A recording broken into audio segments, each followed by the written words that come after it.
So we were just sent a screener for a new Shudder film that is coming to theaters, very limited, here in Arizona. There's only one screen that I could find on Friday, the day it releases. So very, very limited, but it is going to be in some theaters.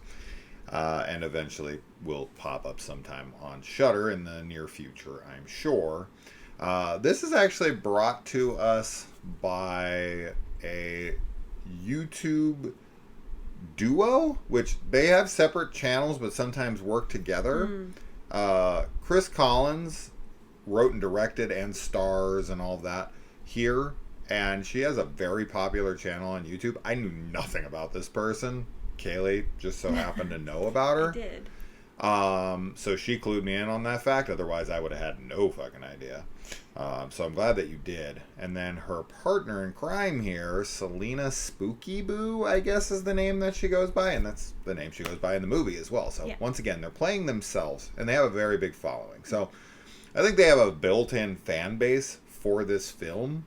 And I think that's probably who it's mostly going to cater towards. But what she had, like 16 million subscribers? It was like 24.5. Oh, you're right, 24. When we looked today. Right, 24. So, yeah, I mean, that alone, even if like half of her audience goes and sees her movie, she's going to be doing just fine. Yeah. Shit, even one 20th of her audience goes and buys some tickets to this, she's going to be rolling in it.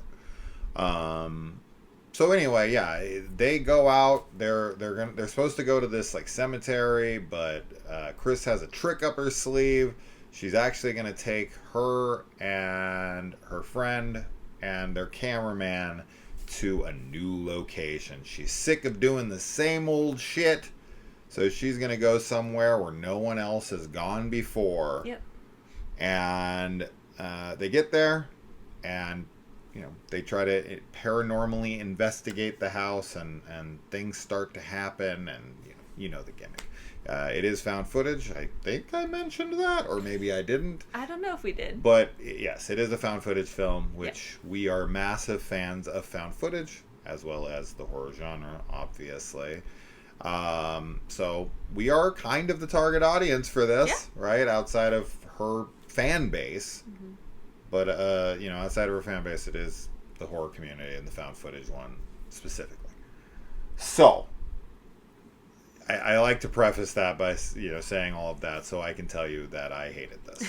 I hate to say that because I know, she has a big following, and I'm sure a lot of her fans are looking forward to this. And maybe if you're a fan, I watched some of her video with Selena in them. Yeah.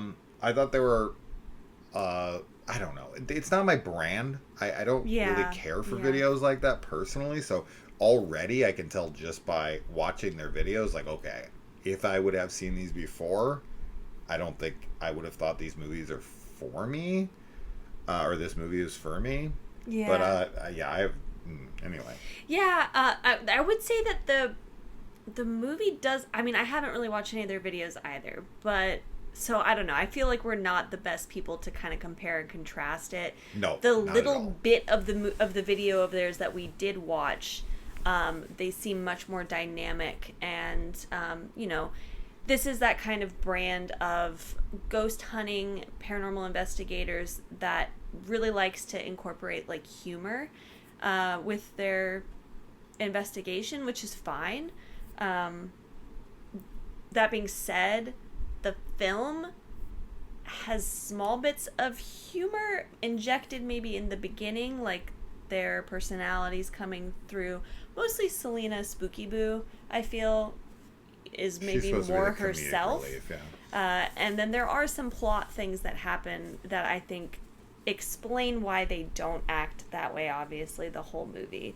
And it is supposed to be a horror, like, a horrible situation, so it wouldn't be nearly as lighthearted as maybe just a regular, like, YouTube video, I guess. Although, I would assume that if you're investigating haunted locations, a lot of times those locations have had, some type of horrendous thing happen there.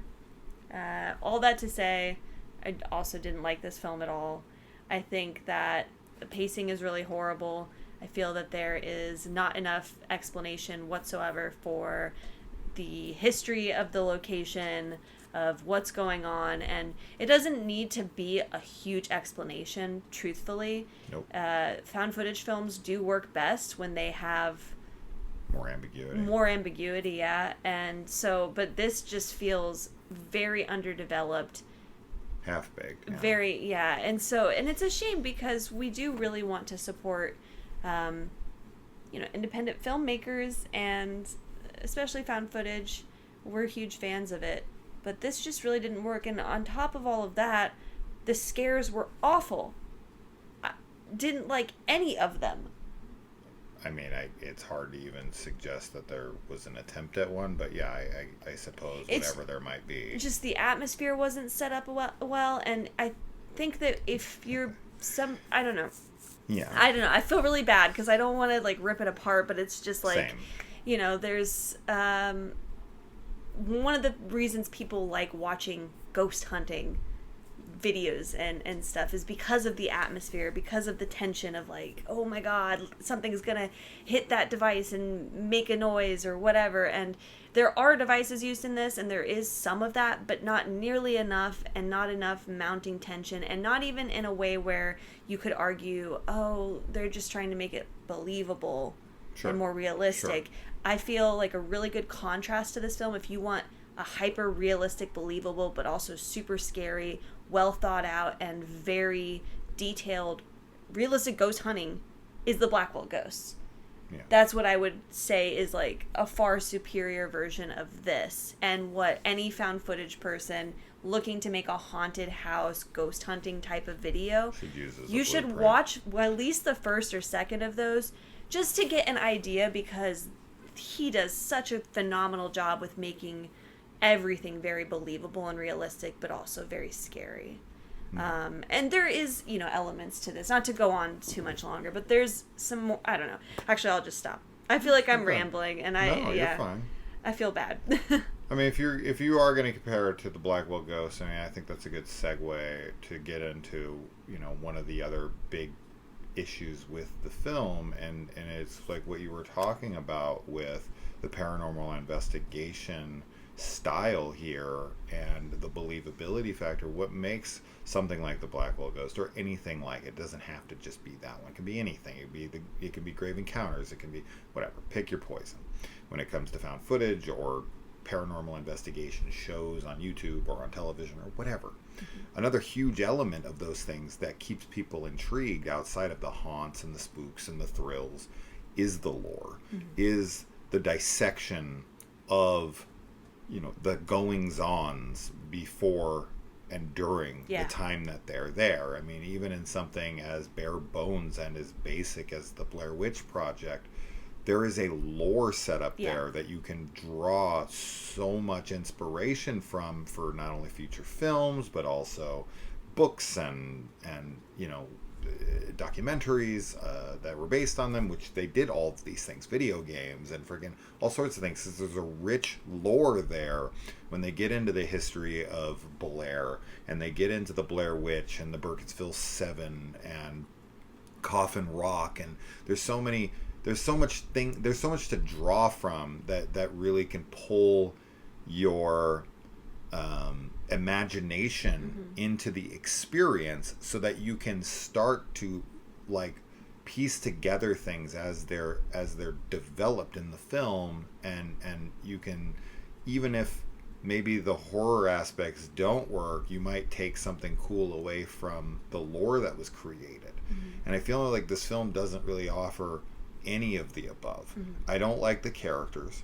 Even though they're playing themselves, it's hard to play yourself. And I'm sure that Chris and Selena and their camera person, they probably experienced this on set, so to speak, where they realize that shit, it's hard to play me right in a fictional setting, and the fact that they're also creating characters beyond themselves because of the events. It's also supposed to be like an alternate reality version of you. Yeah, it's difficult. It's really difficult.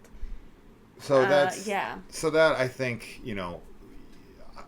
but I will admit, as we have in the past with many of these types of films, being able to land the social media influencer character and it not to be off-putting is really difficult. Because we personally, like, the reason that we do the channel the way we do the channel, which is unscripted, unfiltered, unedited, off the cuff, all of that stuff, is because we're people that really appreciate authenticity, and we really appreciate believability in being ourselves. Now, I also and don't... fake social media people are poison to me. I can't stand them. I can't watch them. It does nothing for me. It agitates me. It angers me. Yeah. And so when I watch people trying to be those people, it's awful. So that already puts a bad taste in my mouth when it starts. Yeah. And then we have no lore. Like, we can get into the events, because I do want to say something about, like, how they get to the house, and how, to me, there's literally nothing set up and nothing makes any sense. Yeah, I think that fans of their, like, content and everything will probably really like the film, just because it is, more content from people that they already enjoy watching, and probably a little darker, and I would imagine just maybe scarier than what they normally put out. But for everybody else, like, if you're not familiar with them, or especially if you're not familiar with them, you're not a fan of found footage or anything, this is not is not a movie that will change your mind on found footage. This is not a movie that will impress you, and that's a shame. And the lore, I think, is one of the things that really hurts the film the most, because, as you had said earlier, setting up the lore and discovering it is one of the fun aspects of found footage films, and this is just done very sloppily here, and in a really confusing way, I would say, in a very uneventful film. I honestly don't feel like almost anything happens, and I agree. I'm not typically the guy who says that. I mean, very little happens in The Blackwell Ghost, but it feels like so much happens because of how well executed it is. Sorry, but also Turner Clay is, like, it's really hard if you... He's an established filmmaker, and this is her first attempt. There's that, too. So the difference is, but I was mostly going to talk about his character, because that is somebody who is playing himself, but in a very genuine and authentic way. He's very charming and everything, and what sucks about this is that there is a plot element that I think is supposed to kind of explain why one of them becomes more unlikable as the film continues. But I also question if that's just supposed to differentiate, like, be the alternate reality version where that person isn't really like that in real life, but they want to have this drama in the group, and so they're making, one of them be this annoying, micromanagey type of person. But it makes it hard to connect to them because of that influencer thing. So as we had talked about with the plot line, she decides they're going to go to this house, and neither of her colleagues that she's going there with know where they're going, what it is, anything, and neither do we. That's right. Like, this is what I'm talking about. So, like, we get there, and she's like, oh, it's the house on Eden Road, but then the road ends, so then it's just the house on Eden, I guess. And so they just go walking into the night, completely unprepared. They have no idea if there's anything out there. Neither of them need to seem to know anything about this place. The only information that we get, that I even remember, is that some woman went missing from there 60 years ago. No further plot elements to the story than that. If I missed it, I apologize, but I don't know anything else that happens. And they finally just, like, come across this house that's supposedly abandoned. They get there, and then they go to the door, and they open it up, and they go inside, and of course it's breaking in, or it doesn't matter, but they go inside, and the place is fully furnished, perfectly upkept, and there's no mention of anything about that at all, of like, somebody lives here. Like, clearly someone takes care of this place. Right. Whether it's an historical building that people are, keeping up, and there's going to be somebody who comes by to check. Like, and then things happen, and then there's something that where they wake up, and they should be like, what the hell? But then they just stay, and there's no real further discussion about it.